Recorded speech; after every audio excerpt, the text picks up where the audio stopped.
Well, at least this helps explain why so many college kids are breaking to the right. If you haven't read this article in the New Yorker, you absolutely should. But unfortunately, if its content is any indication, those of you who definitely should read it probably won't. So here's why it's important. You can't learn critical thinking skills if you never even bother to try out or use critical thinking skills. Apparently, everyone is just cheating their way through college.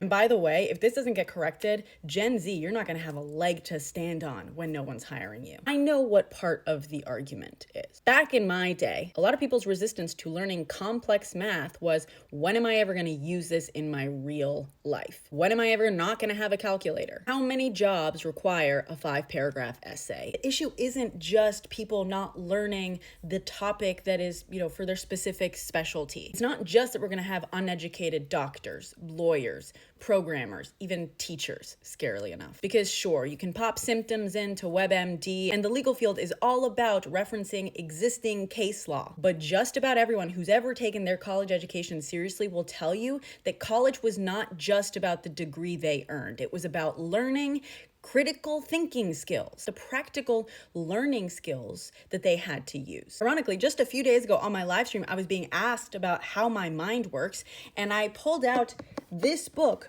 from college that was about logic and formal reasoning. Really, what this is translating logic and concepts into math, because it's about parsing ideas. This is not what my degree is about, but this is probably the most useful class I've ever taken. I don't care that AI is here to stay and you're always gonna have it to write your emails. The problem is that you're becoming a person who's always gonna use it to have a thought. Do you know how easy you are to manipulate if you cannot digest information, come up with a thesis, and then present evidence and reasoning to it? If you can't practice judgment, discernment, and I mean practice, you're not gonna have any. Sure, college isn't for everyone, and it's a privilege to be able to go to college. And in many ways, yes, that very expensive piece of paper is a scam, but the process of going to college, more often than not, is not the scam. Also, by the way, people who don't go to college and just go and learn a practical skill or trade, many of them are having to learn discernment and judgment. As far as I know, they're not ChatGPTing their way through their trades. But by doing this, firstly, you guys are making those very expensive pieces of paper even more worthless and even more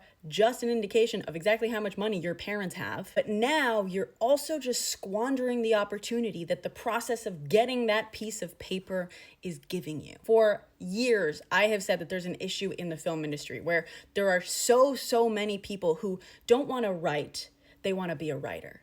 Don't want to direct, they want to be a director. This is that same thing. And I'm sorry, but that just makes it even more vapid. You don't care about the reasoning. You don't care about the details. You don't care about the why or the how. You just care about the label someone slaps on it at the end, which means you're going to be really bad at knowing when to question that label. We're cooked.